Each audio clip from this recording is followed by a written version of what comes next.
sholat subuh berjamaah yang insya Allah menjadi amal terbaik kita bagi salah yang biasa kita hadiahkan dengan kita besar Muhammad SAW serta keluarga sahabat serta pengikutnya kita sampai ke sana. Saya sengaja agak cepat ini karena ini saya bahas agak penting ya, karena jantung ini semakin hebat. Risiko kita juga di usia emas ini ya, semakin bertambah ya. Jadi kalau kita bicara jantung ada dua, ada yang dikatakan jantung koroner dan ada gagal jantung. Yang paling sering itu jantung koroner ya. Jadi koroner itu pembuluh darah yang mempengaruhi jantung. Itu yang sering mengakibatkan sudden death ya, kematian mendadak. Ya, alhamdulillah umat Islam ini kebanyakan yang memang taat sholat subuh berjamaah di masjid itu sebetulnya salah satu untuk mempersiapkan fisik kita.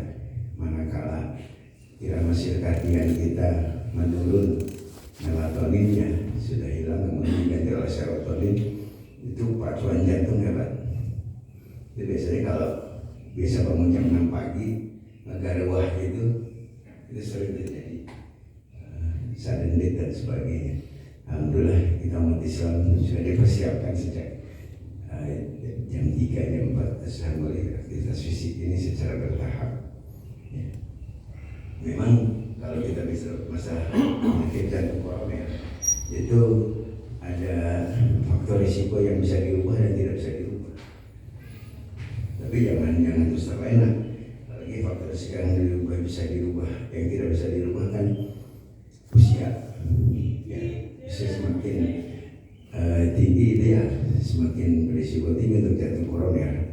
Kemudian laki-laki, ya, dan juga faktor turunan. Kita dapat warisan tidak dari orang tua kita yang sudah punya riwayat jantung. Tapi bukan berarti ya khususnya ibu-ibu nih yang udah 50 tahun ke atas ada resikonya laki-laki lebih banyak. Itu karena faktor menopause itu menjadi risikonya sama. Ditambah lagi faktor-faktor risiko yang bisa dirubah seperti hipertensi, kolesterol, dan obesitas serta mager, malas gerak ya, olahraga. Ini sebetulnya penyakit-penyakit yang kebiasaan yang mengakibatkan risiko itu makin bertumpuk. Ya, kita selalu bilang kakek kita juga dulu merokok berat dan sebagainya. Terus nggak kena jantung, yang mungkin saya tidak terdeteksi. Kedua, memang pola hidup mereka dan tekanan atau riwayat tekanan dari luar ya, baik itu pola hidup, makanan serta tingkat stres dan sebagainya berbeda. Kakek nenek kita dengan kita, mereka bisa dengan santainya jemput kopi pagi-pagi gitu. Kita pagi-pagi sudah dipikirkan sudah disibukkan oleh pekerjaan dan sebagainya. Tingkat stres itu makin tinggi. Tambah dengan kalau kebiasaan merokok dan sebagainya. Ya. Tambah satu lagi gorengan gitu ya. Jadi selalu saya bilang ini bukan apa-apa karena ini kadang-kadang menjadi joke. Ada dokter trias jual gorengan disumput gitu. Itu masih silakan saja ya. Tapi sebetulnya itu faktor-faktor risiko yang tidak terasa sedikit demi sedikit gitu. Ya. Ya, lemak trans itu jangan dianggap dengan gorengan. Kembali lagi kakek nenek kita dulu nggak tidak apa-apa. Berbeda, kakek nenek kita dulu dia sejak awal mudanya ditempa dengan fisik yang baik, dengan lingkungan yang bagus, tanpa tekanan stres yang tinggi dibanding dengan kita. Jadi bukan apple to apple kita bandingkan dengan kakek nenek kita. Ya, itu yang kadang-kadang saya juga sekedar karena saya juga merokok berat dan sebagainya. Saya sudah jelaskan tadi. Ya. Jadi faktor-faktor risiko tadi ya, yang lebih dominan sekarang hipertensi. Nah hipertensi mohon menjadi perhatian. Kan katanya kalau udah 40 ke atas atau 50, 60 itu toleransinya lebih tinggi, tidak, tetap di 140/90. Jadi kalau usia saya itu 60, saya 160/90, ya itu saya turunkan sampai 140. Jadi tidak ada lagi dulu teori seperti itu. Jadi ada diskresi, usia lebih tua pasti karena tensi justru usia lebih tua dengan tensi lebih tinggi dengan rigiditas pembuluh darah itu resikonya akan lebih tinggi. Ditambah dengan kemampuan metabolisme kita yang makin menurun. Tapi tuangan kayak merawas katanya. Pengennya yang kolesterolnya tinggi, ya, kopi ditambah dengan rokok dan malas bergerak. Ya. Saya sih senang ya di GWM ini ada hari Minggu olahraga, hari Rabu senam terak. Tapi kadang-kadang ngandelin itu saja gitu. Jadi kalau Rabu ini ada, nanti minggu depan libur berapa lama, padahal disarankannya ya 5 kali sehari, 5 kali seminggu gitu, atau 3 kali lah. Jadi kalau hari Rabunya ya diulang lagi hari Jumat. Kalau pelatihnya tidak ada, berhenti ya kita juga berhenti. Itu yang saya kira studi sudah baik, tapi kitanya belum bisa membuat sesuatu yang rutin ya. Jadi kalau kita bicara hipertensi itu risikonya banyak. Selain diabetes, hipertensi itu bisa ke koronernya, bisa ke gagal jantungnya. Beban olahraganya apa? Kalau kita lihat orang dengan sering bengkak-bengkak kaki, sesak segala macam, itu gagal jantung. Aku dari masjid ke rumah. Tapi yang paling sering koroner. Koroner itu kalau di kedokteran istilahnya iskemi, itu sering terjadi sudden death. Jadi pada saat karena pembuluh darahnya menyempit, itu pembuluh darah itu kan memperdarahi jantung.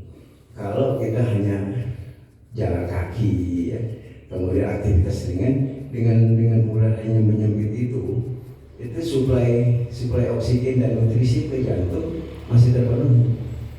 Tapi begitu ada lonjakan tinggi saja sedikit, nonton bola kemudian kalah, itu jadi sudden death. Karena kebutuhan oksigennya makin tinggi, tapi pembuluh darahnya nyempit, tidak mampu untuk mensuplai. Ditambah lagi kalau ada olahraga ringan gitu ya, sepeda pelan-pelan, terus sepeda itu disusul oleh kakek-kakek, kita masih muda. Padahal kakek-kakek itu yang latihannya tiap hari. Kita latihan kayak main sepeda seminggu sekali, itu adrenalin tinggi itu. Masa kalah sama kakek-kakek. Kemudian juga kalau sepeda kita bagus, disusul oleh sepeda yang biasa-biasa saja, itu juga disusul ke sepeda butut sedikit. Itu ya adrenalin. Nah, olahraga itu sebetulnya lebih banyak juga bermain pada emosi gitu. Ya. Jadi itu menyebabkan kebutuhan oksigen yang makin tinggi yang tidak bisa disuplai oleh karena penyempitan dari pembuluh darah. Ya oleh karena itu koroner ini yang bermula dari hipertensi ya. Jadi mohon kita bisa menjaga hipertensi ya, karena hipertensi kebanyakan esensial. Yang hipertensi dari organ itu hanya hipertensi karena penyempitan pembuluh di ginjal, itu sangat jarang. Tapi hipertensi karena pola hidup, ya, makanan dan sebagainya, kemudian tingkat pekerjaan yang tinggi, stres yang tinggi itu menyebabkan resikonya jadi besar.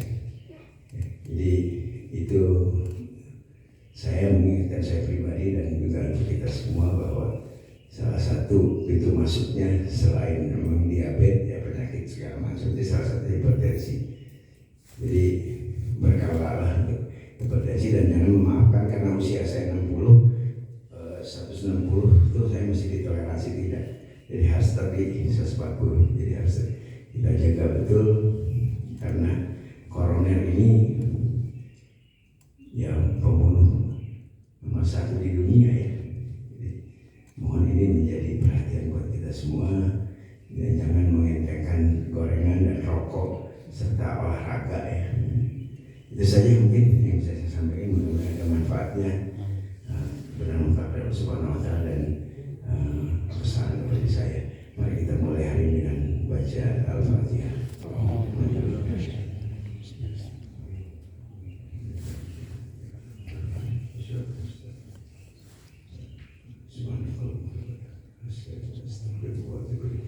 Assalamualaikum warahmatullahi wabarakatuh. Waalaikumsalam.